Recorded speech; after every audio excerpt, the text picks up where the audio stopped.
Hello guys, ito po yung ating pipino. Ito kahit tutok dito.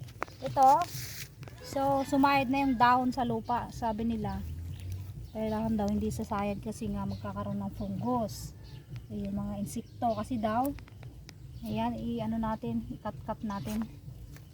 Kapag daw hinayaan daw na sumayad sa lupa, pag nagkaroon siya ng fungus o insekto, dire-diretso na yan daw pataas.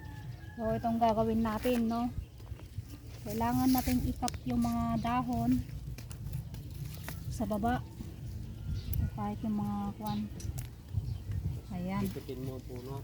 ayan, tanggalin natin itong mga dahon na sumayad.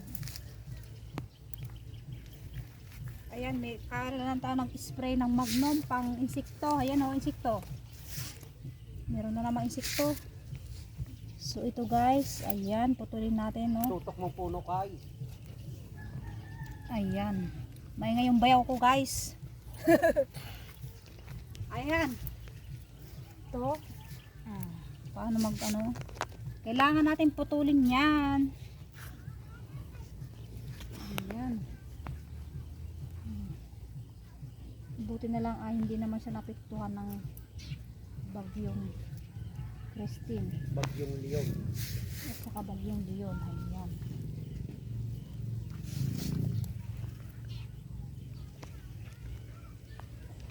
Ayan.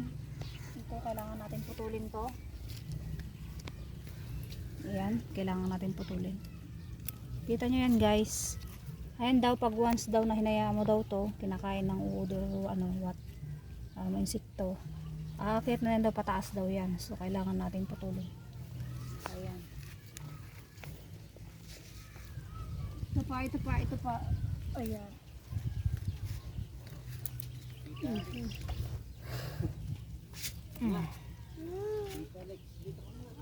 Ito pa guys. Dito ka nga. Ano? Dito. Ay, tita. Ayan.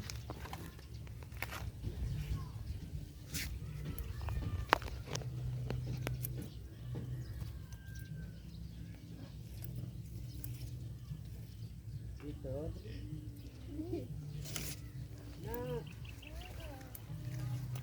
Dalawang puno pala to. Dalawa ba yan? Ayan.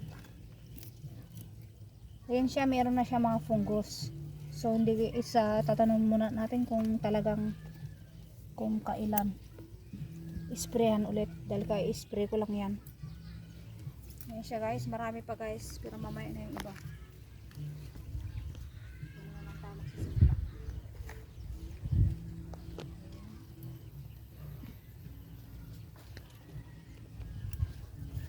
So kapag pinutol mo yan, tutubo pa rin yan, magkakaroon ng another sanga kung isasagad mo siya dito. Ayan, sara yung mga dahon niya, no, sa baba. Dapat dito din tinapon.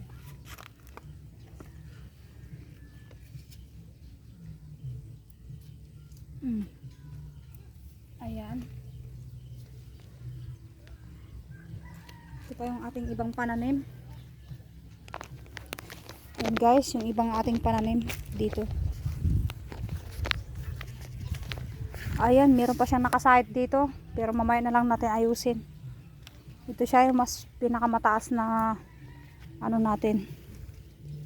Ayan, for the first time, no, na aking pagtatanim ng gulay, pipino. So ayan, bilis niyang umakyat, ang bilis niyang lumaki. So ito, kailangan ko pa rin ikat tong nasa ilalim na to. Ayan. Oo. Ayan. Kailangan natin putulin. Yung kamay ngayon na. Ito.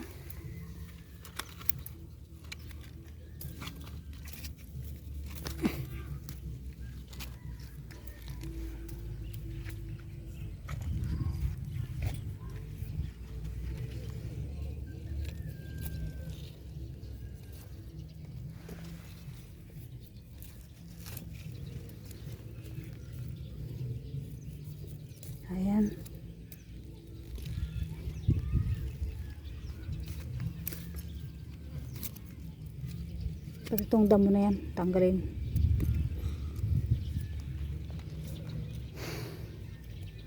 Napakakit niya, di ba? At ito na naman ang ating mga pipino. Ito guys.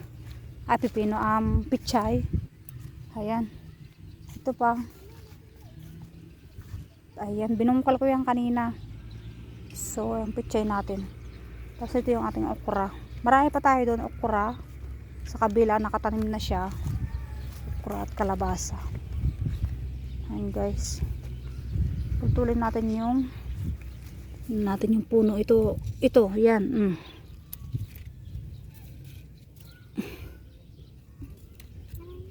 Ayan o. Dahil meron siyang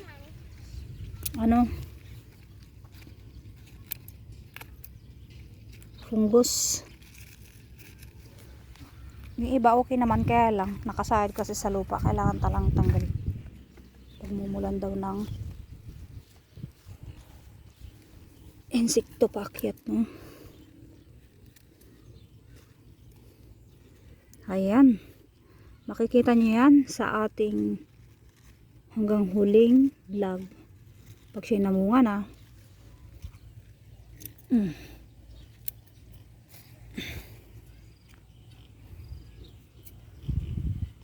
Yun pa, yung iba. Yan. Kailangan natin tong ikat. Yan guys.